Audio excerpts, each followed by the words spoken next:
Welcome to the Chris Spangle Show. My name is Chris Spangle, and it is a pleasure having you here today on the program. And I am joined today by one of my very good friends, somebody that I've known for at least a decade, as I've been involved in Indiana politics, and as he has been involved in Indiana politics. It is Mr. Mark Rutherford. Mark, how are you today? I'm doing great. Chris, thanks for having me on the show. Absolutely. Now, you are running for Indiana Secretary of State. And explain what that office does. Yeah, the Indiana Secretary of State is a constitutional office, and it basically is the chief administrator of a lot of things with state government. It's required by the Constitution of Indiana, and basically its really function is to deal with administration of business needs, uniform commercial code. I know that's a mouthful, but that's very, very important for people who are lending money and borrowing money, that there are accurate records. The Indiana Elections Division, Secretary of State's the chief election officer of the whole state, making sure that elections are done well and can be trusted and people can trust in the elections. The campaign finance is under the Secretary of State's bailiwick, and Securities Division. A lot of people know about the Federal Securities Division. SEC is what it's called, Securities Exchange Commission. But Indiana has something comparable, and there's a lot of things the Secretary of State can do through that is not being done to help protect people from con artists, especially the elderly. And you get a lot of complaints from small and medium-sized counties that more needs to be done to make sure that something's done about the con artists that are out there. So in the 20 years that I followed Indiana politics, I would say that you are, in all of the politicians that I've seen, one of the most qualified people to run for your office, and certainly the most qualified Libertarian candidate that I've seen in the decade since I've been involved in Libertarian politics. And when you break down the different offices of the Secretary of State, you have a lot of experiences that fit each one of those unique qualities and have shown leadership in each one of those different areas. So let's start with the small business portion of the Secretary of State's office. What qualities and what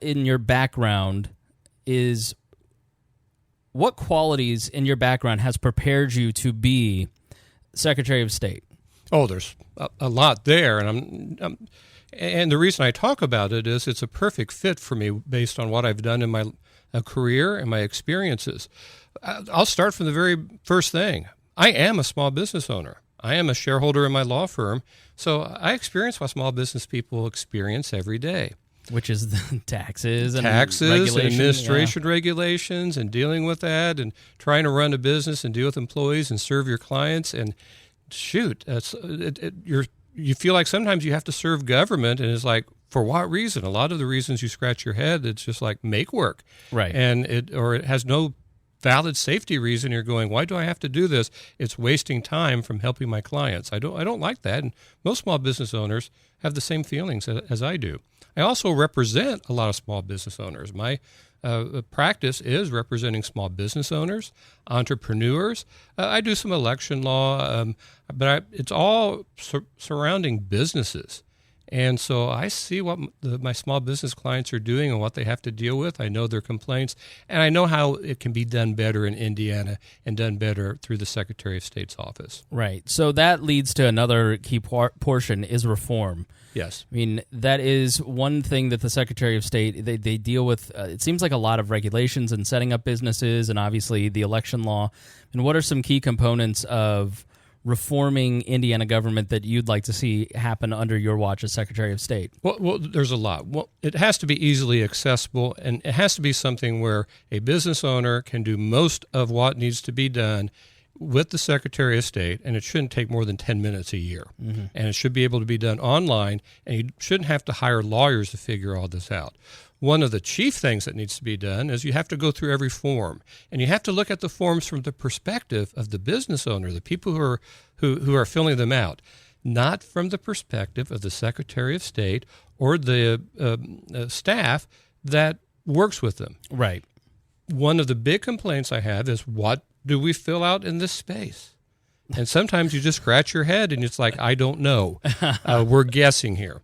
You have that with uniform commercial code filings. You have that with business filings for corporations, for biennial reports. You have that in election law, campaign finance law. All those things auto dealers have to deal with all the documentation they have to do through the Secretary of State. And a lot of people don't realize that. Bureau of Motor Vehicles is just concerned with driver's licenses, really, and if there are bad drivers, dealing with that. Secretary of State regulates the auto dealers. A lot of people don't realize that, and there's, oh my goodness, some of the forms are very, very thick and very, very confusing for auto dealers. So you have to look at it from a different perspective. One of the things that I will do as Secretary of State is I will convene a advisory group, basically a small business advisory group, to advise me on how are the forms working. Right. What can I advocate to the Indiana General Assembly or the governor about small business and how government needs to be changed to help basically the backbone of our jobs and the backbone of Indiana? Somewhere near 45 to 50% of all the jobs in Indiana are with small business. Wow. That's huge. That's an enormous number. I didn't know that. That's an enormous number. Yeah. I mean, there are hundreds of thousands of small businesses. A corporation that's large, and I won't name any because most of them are fine. They try to do a nice job. But, the big news is they're hiring 1,000 people. The bigger news is that community has 4,000 or 5,000 small business owners. We're not being heard. We're being ignored. We don't make the paper because we're hiring all those people. Yeah. It's all little separate things, and government needs to change. So I would have a small business advisory council of consumers, small business owners, vendors, to advise me on how things are going with small business and what needs to change. So you're a small business owner. Yes. And you are a lawyer that represents small business owners. And so you understand what small business owners go through. Yes. You empathize with them. You are a lawyer, so you understand legal procedure and the reformation process.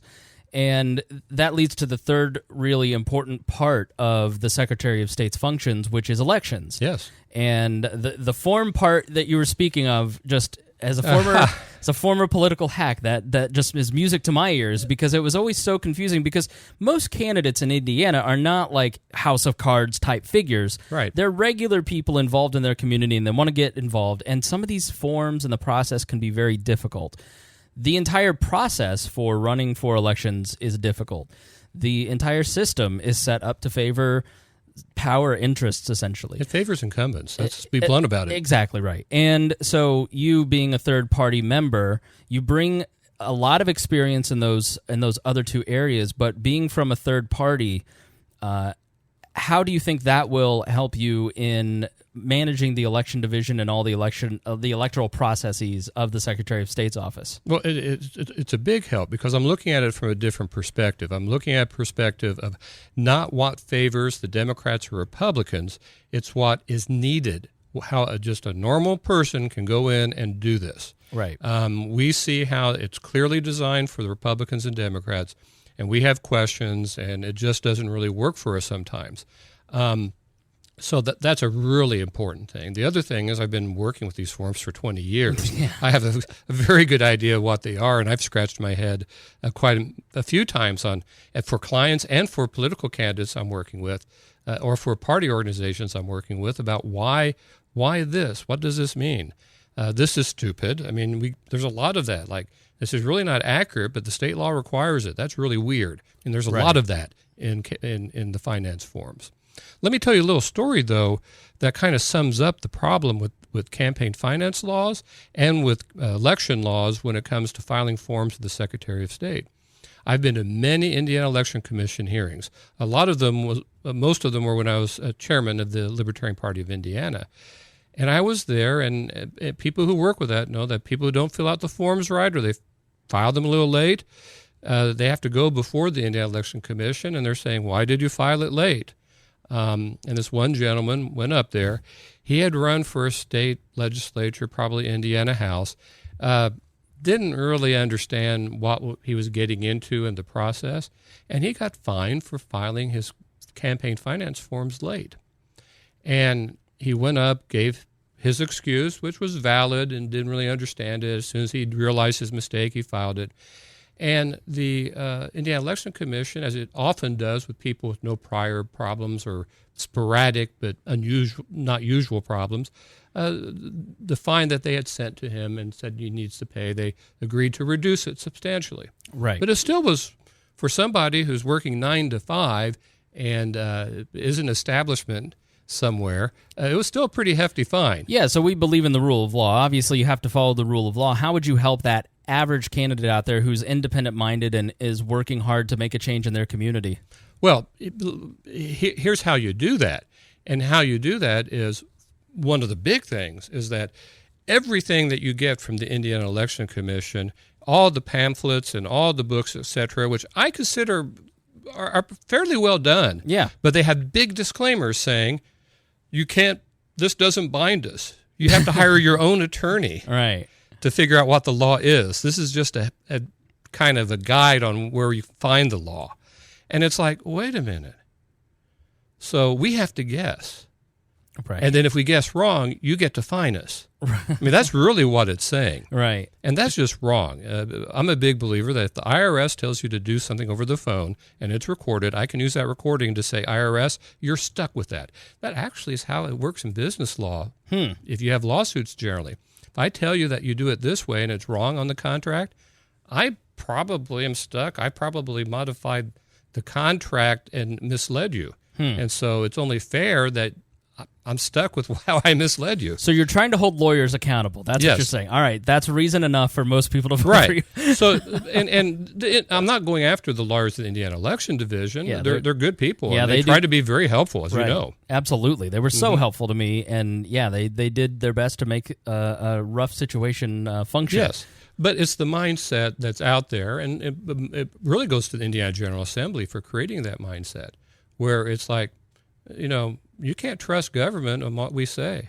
Yeah. And the people you work with, you want to trust, but you can't rely on it. And you have to have a lawyer guess on it. That's a big change that needs to be done on that. But the fines need to be reduced.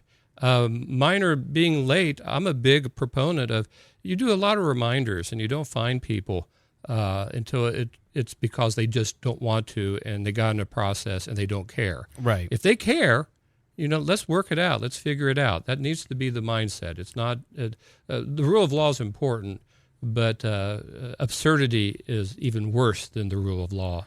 Obviously, being a member of the executive branch of the state government, you don't have legislative power necessarily, but as the only independent voice in the executive branch from a, I don't know, is it a cabinet position or? No, it's a state office. Okay, it's required by the Indiana Constitution. As the only state officer who would not be one of the major two parties, you'd have a very powerful voice. What are some things that you do in terms of electoral reform that you'd advocate for to bring back some balance to regular people versus, Republicans and Democrats? Oh, that's a huge subject, but I'm going to go to the thing that's really the most important thing that needs to be done with electoral reform. Not the only thing, but the most important thing, and that's gerrymandering. Right now, if you look at the Indiana legislative districts, it's clear that they are designed for the politicians, and it's not designed for the voters. Yeah. You're going over geographic lines, community lines, etc., that have nothing to do with the interests of the group. You split cities into small counties, and you have a rural population, which, of course, they look at life a little differently, have different needs, and you stick them with a part of a big city that's nearby. That's a ridiculous type of a district, for example. A former Secretary of State actually used AI 10 years ago to try and redraw the lines and was punished by his party for it. Yes, that's correct. And it's a weird thing that Republicans and Democrats can go back and draw the rules up and draw their districts and separate neighborhoods to protect their own interests. And I think as the de facto head of the election division, I think you could bring a real voice of independence to that process. Right, I would, and I represent voters and taxpayers, but often the same, of course. Yeah. And that's who I represent. I don't represent a political party. One of the nice things about the political party I associate with is we're very decentralized, and we understand sometimes we disagree with each other, and that's okay. And it's a good thing sometimes. Yeah. And we're not beholden to parties. We're beholden to what the taxpayers and voters are concerned about. That's really how we approach being in office. So I want to go through some of your background because Yes. now that we've kind of talked about some of the issues and some of your experience, I want to talk more about your experience. I want to talk about some of the various commissions. I mean, you've had a very active political and professional career, but let's go back to the beginning. Little Mark Rutherford. Okay. Where was he born? Where did he grow up? And where are some places in Indiana that you've lived? Oh, yeah. It's all Indiana focused. And I was born in New Albany, Indiana. And my parents lived in Clarksville, Indiana, which is nearby. So I started off in Clarksville, Indiana. Which is south. It's just a little bit south of the hospital, southeast. It's right on the Ohio River, where you can now you can see the Louisville skyline from where I spent about the first year and a half of my life. Okay. And then where'd you go from there? We then went to Columbus, Indiana, and I was in Columbus, Indiana until the middle of 7th grade. Okay. So spent 10, 11 years there, quite a bit of time. What did your parents do? I mean, Good question. My father worked in the newspaper business. He worked for the Columbus Republic. Before that, he worked for one of the New Albany newspapers. And my mother would do substitute teaching. She had taught before I was born, and she continued with substitute teaching in Columbus, Indiana. two of the nicest people I've ever met. Oh, well, thank you. Yeah, They are they're great, aren't they? Very sweet. Yes. And so in Columbus, 7th grade, where'd you go after that? We went to Carmel, Indiana. Okay. So, and that was Indianapolis, North Side. It was a growing suburban area. At the time we went there, it had grown a lot, but it was still a very, very small community, and it really became a suburb of Indianapolis while I was in junior high and high school. Okay, so did you go to Carmel High School? Went to Carmel High School, graduated in 1978. It's been 40 years. 40th reunion is coming up, which is amazing. Yeah. Yes. And probably terrifying, too. I'm barreling down on my 20th. I'm like, oh, my goodness. Yes. So where'd you go to college at? I went to Wabash College in Crawfordsville, and you see a consistency there, an awful lot of C's where I first lived. Clarksville, Columbus, Carmel, and Crawfordsville. We asked the DePaul graduates not to hold Wabash against you, though. Oh, I know, and I appreciate that, yes. I'll be a good Secretary of State for them to eat, too. Now, what'd you graduate with? What was your degree in? My degree was in history, almost majored in philosophy, too. One credit short. We had a conflict my senior year on a required class for both majors, and I had to pick one over the other. Okay, smarty pants. So after you graduate with a history, almost philosophy degree, where do you go to? What's your next step in your education? Well, the next step is I wanted to go to law school, and got accepted to Valparaiso Law School. I went there. It was a small, private, liberal artsy law school, which I liked. I had been recommended it by many Wabash people who were there that this would be a good fit. Okay, so you've lived all over the state. I have lived all over the state. Yeah. Came back to Indianapolis is where I lived. Have now live in Carmel. Right. But still work in Indianapolis. So right downtown, too. Right downtown. Yeah. And so, I've been all over the state. And it's more than that. My family came from Orange County and Washington County. The county seats there in Orange is Paoli, and in Washington County it's Salem. And my mother still owns and makes sure it's farmed and still farms with help from. It's really weird. The man and his son who farm it were just little tykes when my grandfather was farming it. But it's really fun to see that it continues and it continue. It's kind of cool that you still have that connection. Did you grow up on the farm? Was it just did not grow up, and my mother did. My father grew up on a farm as well. Have that connection to agrarian Indiana, and then now look at you. You're in the big city now. I'm the second youngest of my generation of my mother's and father's family, but a lot of my cousins own and still farm, even though they're in their 70s. Okay. So you graduate from Valpo, and then give us just the cliff notes on some of your career highlights and how you ended up where you're at now. Okay. Well, went to Valparaiso, had the law degree, and was interested in litigation. And the criminal law always interested me as well. And so ended up starting my first job as a deputy prosecutor in Marion County. And it was an interesting experience. Did it for 3 years, and then had an opportunity to move to a private firm that very much into business law with an emphasis on bankruptcy. Mm-hmm. It was a great place to kind of cut your teeth on the business law and bankruptcy law, and a lot of good attorneys there that I was under for 3 years. And then had an opportunity to start my own firm and did so. And so I've been in a firm that I've owned or been a part owner of since 1993. Okay. So what attracted you to your profession? Well, that's a good question. And my mother showed this to me a couple years ago. She found from Sunday school, 8th grade Sunday school, there was a question, and it said, what do you want to be when you grow up? And I wrote down lawyer.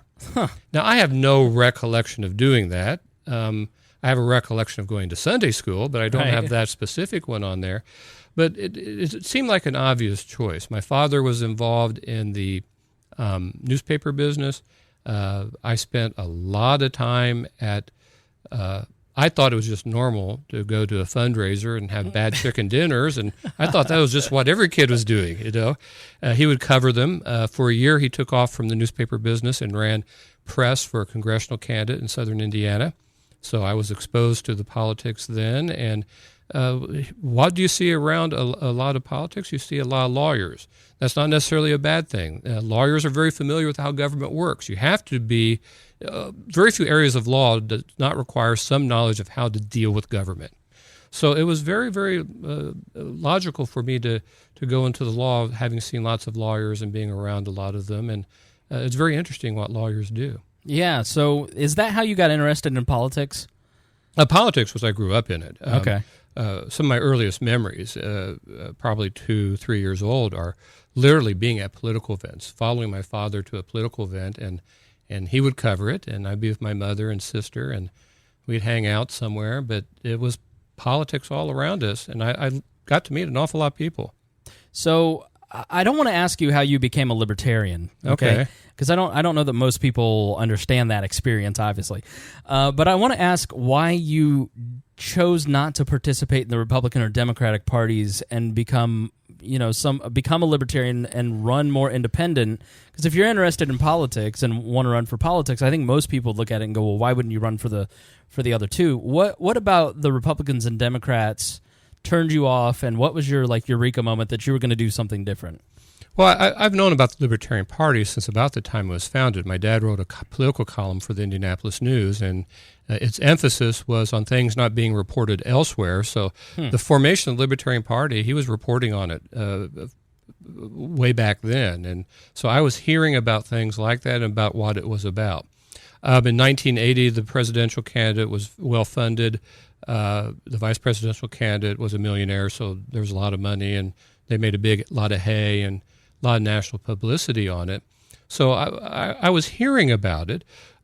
College, I had excellent philosophy professors who they believed in teaching you about every type of philosophy. Mm-hmm. So I was reading about some of the new writers who are writing about libertarianism as well. They gave me all types of stuff. So I was reading about all types of political philosophy, also in my political science classes as well. So I was seeing that. And so I started working as a deputy prosecutor, having been involved seeing politics. My parents, my father worked for a candidate, seeing what that life was all about. And my family, if you go back generations, basically has what are now considered libertarian beliefs. Mm.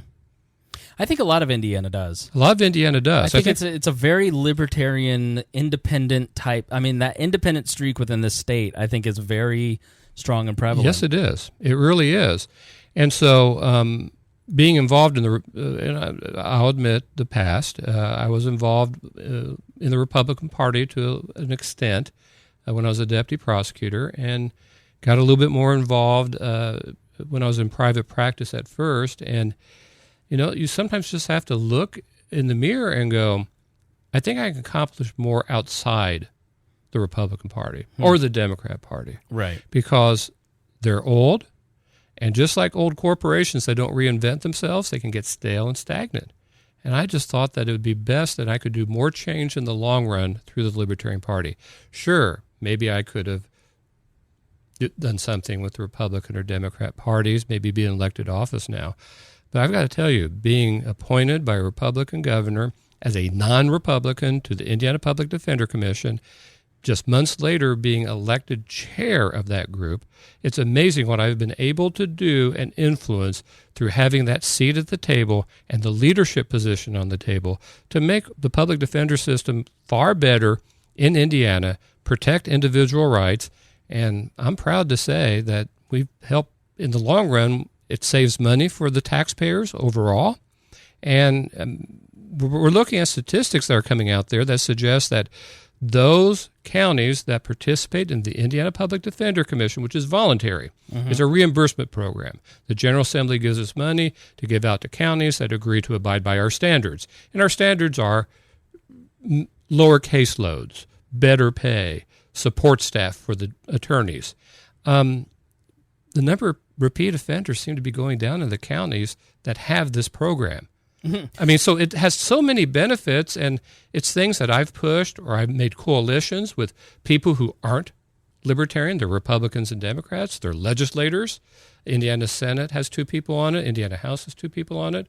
3 judges appointed by the Supreme Court. 3 people appointed by the governor. 1 person appointed by the Indiana Criminal Justice Institute. We're all over the place on where we think justice should be, but it's fun and effective to get everybody together on what you have in common and to change things for the better. So you're an appointed libertarian, yes, head of a state government commission. Yes, and you've been reappointed, haven't you? I've been reappointed.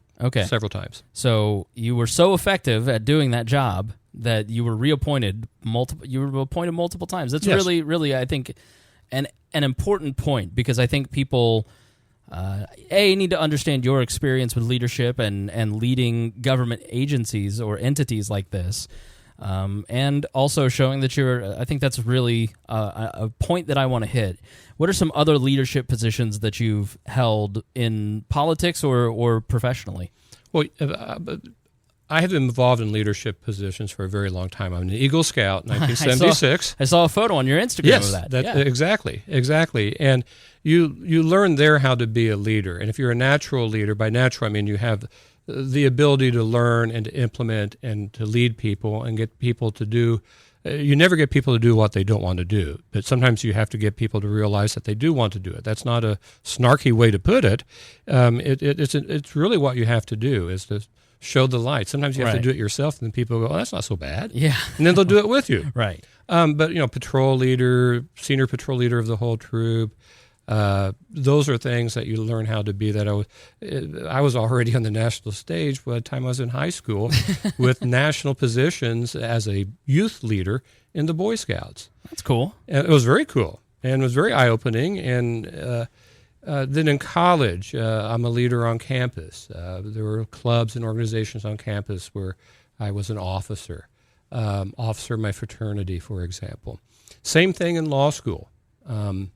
Where I was a leader of my, actually the president of my legal law fraternity in law school. So I have that consistent basis of being a leader, helping people to go where everybody wants to go, making things better, getting things done. After that, I'm back in Indianapolis as a lawyer. I have served as president of the Police Athletic League of Indianapolis. Oh, that's cool. That was a very cool thing. I've been president of the National Junior Tennis League of Indianapolis, president of the Central Indiana Tennis Association of Indianapolis, just lots of things like that, president of a country club. All those are things where you have to get involved, have to do things, show leadership, make things better, and help people to make things better. Very active in my fraternity. Have been head of the Alumni Association of the local Wabash College, Lambda Chi's. I'm right now serving as the campaign chair of our capital campaign. And that's very fun and exciting. For the fraternity? It's for the fraternity. Yeah, I've known you since, you basically helped recruit me into the Libertarian Party job that I had, and you were always instrumental. It was always like, well, we've got a question. Ask Mark. Yes. You were a former state chair, and you went on to national leadership in the Libertarian Party as well. Mm-hmm. So, I do that. I have the political stuff that you're talking about, but let's go to the law part about the leadership. I've been the head of many sections in the Indianapolis Bar Association, the business law section of the Indianapolis Bar Association.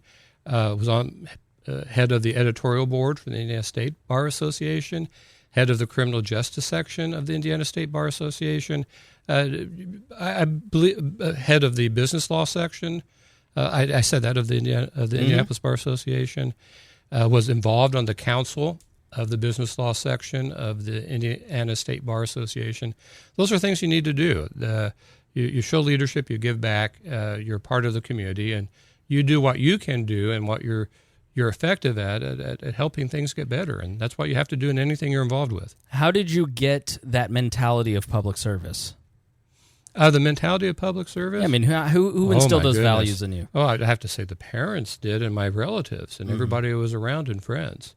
It seems just natural to me. Is that a function of growing up in rural Indiana, in the mid 60s, 70s? I don't want to insult you, but no. I mean, it's a function of who you're around and your beliefs and what you do. The background, a lot of it's probably some of the religious background that's been in my family over the years from different faiths. There's just a lot of reasons for that. Right. All right. Well, tell the people where they can find out more about you. I think this is pretty comprehensive. I mean, is there anything else before we wrap up that you think people ought to know about Mark Rutherford before they go cast a ballot in November? Oh, there's a lot about what I believe in and why you should elect me. I mean, it's just very qualified. I've dealt with all these issues that are out there. I'm very strong on small business, and the Attorney General, basically the prior Attorney Generals have made that into a consumer protection agency. I'm not going to quibble with that, right. But where's the protection agency for small business? Secretary of State's the natural place to do that, and that's an important thing that needs to be done. Okay.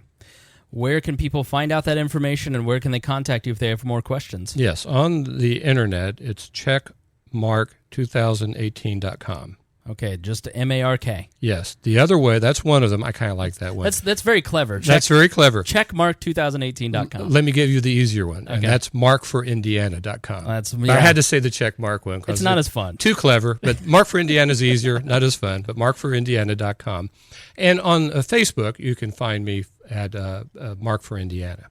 Yeah, you'd think there would be like another Mark that was for Indiana, but you're the first one. I'm the first one, I guess. Mark for Indiana, yes. Congratulations on getting markforindiana.com. That's an achievement there. So, all right, great. Very good. You can find me on Twitter, Instagram. Mark for Indiana is the secret to get to all of those things. I bet you're taking campaign donations too, aren't you? Yes, I'm taking campaign donations. There's a donations button on the website. Okay. And it's very, very easy to do. And if people want to volunteer for your campaign, how can they do that? You can do it through the website. There's a place to press the button, submit your information, and we'll have people get back in touch with you. All right. Well, hopefully you now see what I have seen in Mark and why I think he's so qualified to be our next Secretary of State here in Indiana. Mark, thank you for joining me. Chris, thank you. All right. Thank you for joining us here on the Chris Spangle Show, and we'll talk to you soon. Good enough?